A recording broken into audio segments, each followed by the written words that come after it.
السلام علیکم عزیز طلباء و طالبات۔ لاسٹ لیکچر میں ہم نے ترقی پسند تنقید کے بارے میں پڑھ رہے تھے، جو ادھورا رہ گیا تھا۔ اسی سلسلے کو ہم انشاءاللہ تکمیل کریں گے۔ اس سے قبل ہم نے مارکسی تنقید کو پڑھا تھا۔ کارل مارکس کے نظریے کی اشاعت کرنے والی تحریک مارکسی تحریک کا اثر جو ہے ادب پر بھی رونما ہوا تھا۔ کارل مارکس کے جو خیالات تھے، ان خیالات کی اشاعت کرنے والی اور کمیونزم یا اشتراکیت کو فروغ دینے والے کو ہم مارکسی کہتے ہیں، اور ان کے ادب کو مارکسی ادب کہا جاتا ہے۔ بالکل اسی طرح اگر ہم اپنے ادب کی گفتگو کرتے ہیں کارل مارکس کے نظریات کو لے کر، مارکسی نظریات کو لے کر، تو ہم کہہ سکتے ہیں کہ جو ادب مارکسی خیالات کو فروغ دیتا ہے اور محنت کشوں کی حمایت کرتا ہے، ایسا ادب جو غربا کی پریشانی کی ترجمانی کرتا ہے، مزدوروں کی مصائب کی ترجمانی کرتا ہے، کسانوں کی پریشانیوں کو اپنے ادب میں پیش کرتا ہے، یقیناً وہ ترقی پسند ادب کہلاتا ہے۔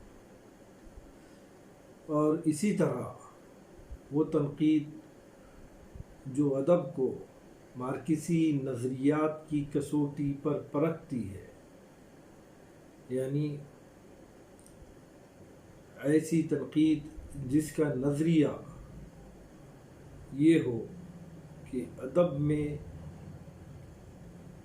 مزدوروں کی یا انسانی زندگی کی ترجمانی ہو، وہ مارکسی تنقید کہلاتی ہے۔ ہمارے یہاں اس تنقید کو ترقی پسند تنقید کہا جاتا ہے، یعنی مارکسی تنقید اور ترقی پسند تنقید ایک ہی سکے کے دو رخ ہیں۔ کل ہم نے ان تمام باتوں کو سمجھا۔ ترقی پسند تنقید کی بنیاد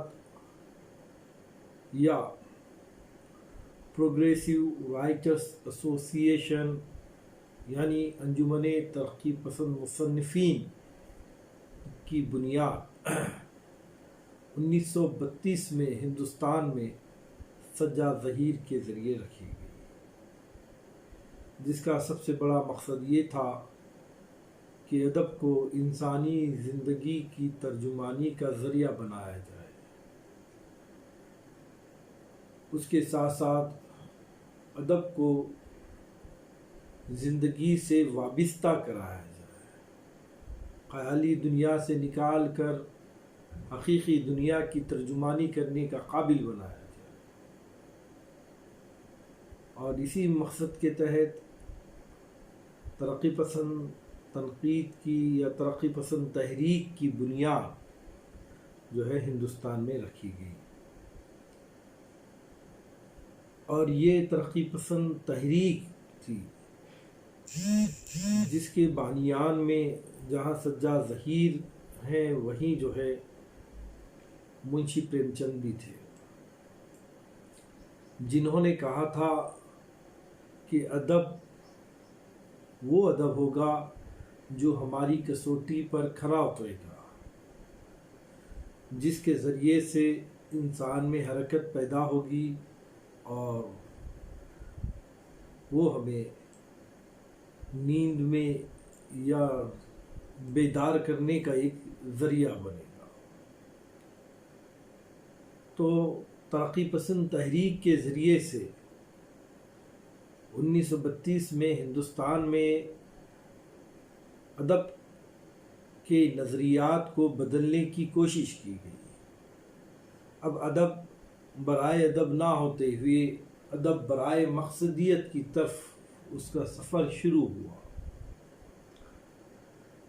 جب ہندوستان میں سجاد ظہیر اپنی تعلیم مکمل کرنے کے بعد لوٹ آئے، تعلیم سے فارغ ہو کر جب وہ ہندوستان لوٹ آئے تو انہوں نے اس تنظیم کی بنیاد یہاں پر رکھی اور اس کا ایک منشور جاری کیا، اور اس منشور میں انہوں نے اعلان کیا تھا کہ ادب ایسے حالات میں غیر جانبدار نہیں رہ سکتا، نہ ادب نہ تو ادیب، بلکہ اب ادب کچھ اس طرح ہوگا کہ وہ ہمیں مظلوموں کی حمایت کرتا ہوا نظر آئے گا، کیونکہ ادب کی بنیادیں زندگی میں پیوست ہیں، اور زندگی مسلسل تغیر و تبدل کی کہانی ہے۔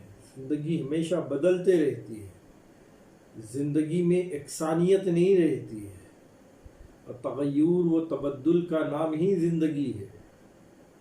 اگر یکسانیت آ جاتی ہے تو یقیناً وہ موت کہلاتی ہے۔ لہذا زندہ اور سچا ادب وہی ہے جو سماج کو بدلنا چاہے۔ لہذا اسے عروج کی راہ دکھانا ضروری ہے ادب کو، اور انسانیت کی ایسا ادب تعمیر کیا جانا ضروری ہے کہ جس سے انسانیت کی اور انسانی زندگی کے ارتقاء کی خدمت کا ذریعہ بنایا جائے، اور زندگی کے ارتقاء کا ادب کو علمبردار بنانا بے انتہا ضروری تھا۔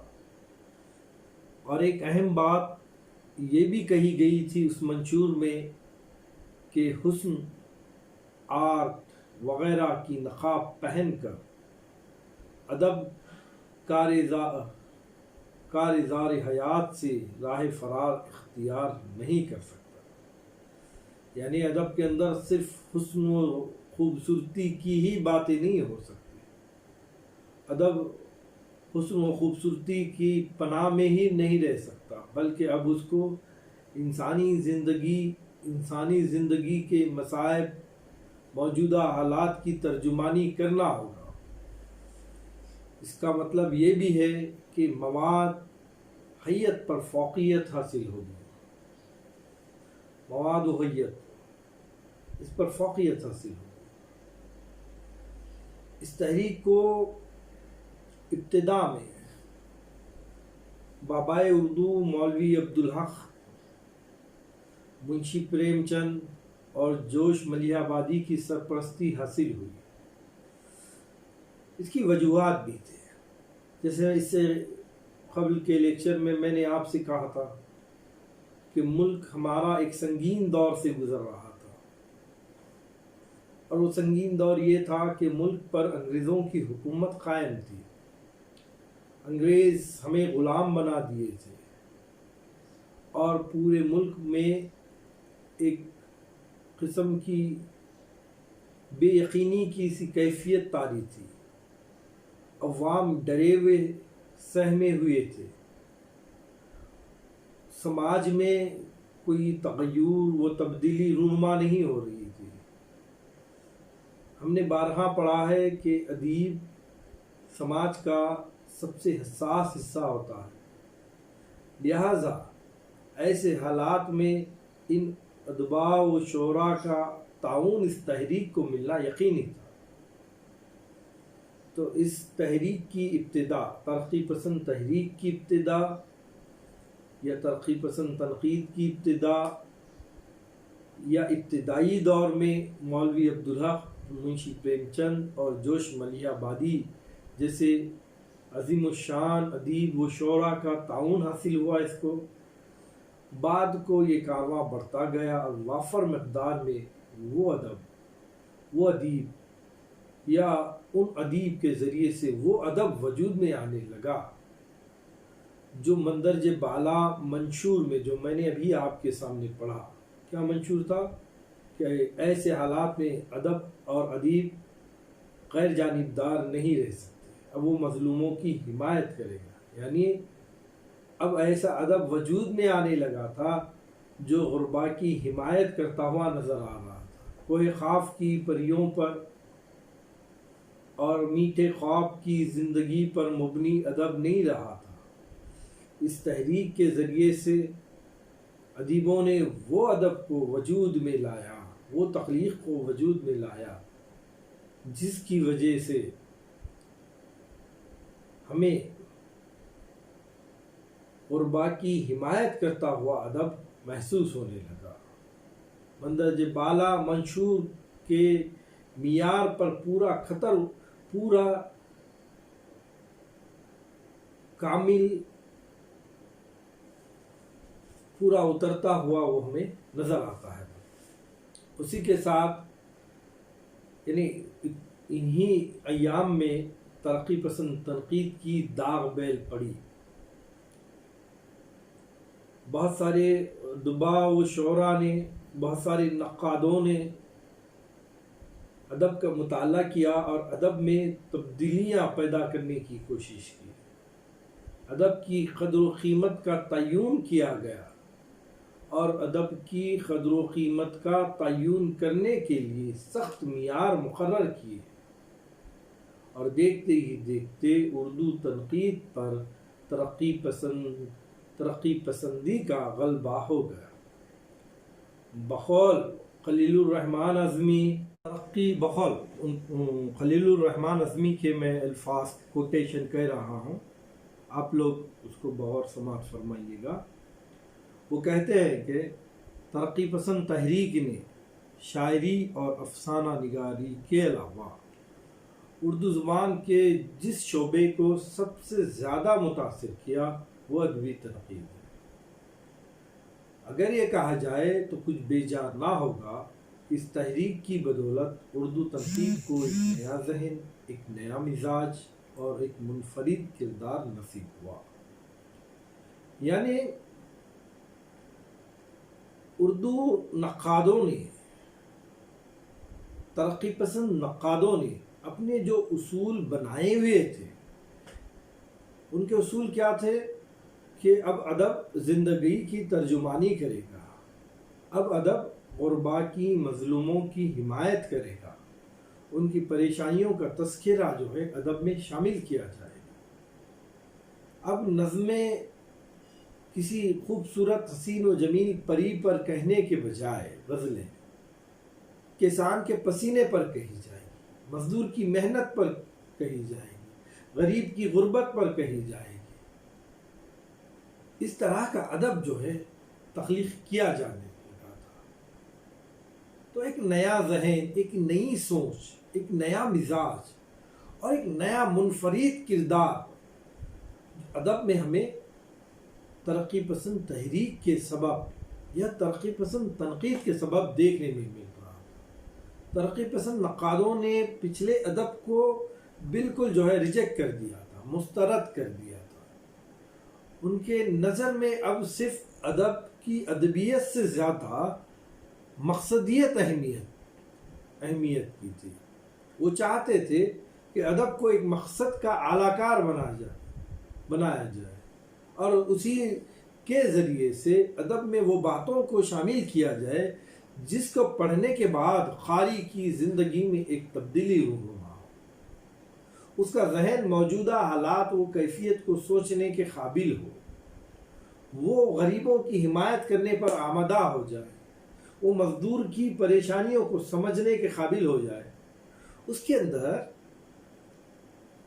سرمایہ داروں سے کی بنسبت سرمایہ داروں سے متعلق ایک شعور پیدا ہو جائے کہ ان لوگوں نے کس طریقے سے غریبوں کی زندگی کو اپنے شکنجے میں کسا ہوا ہے، اور اسی سے متعلق ادب بھی لکھا جانے لگا.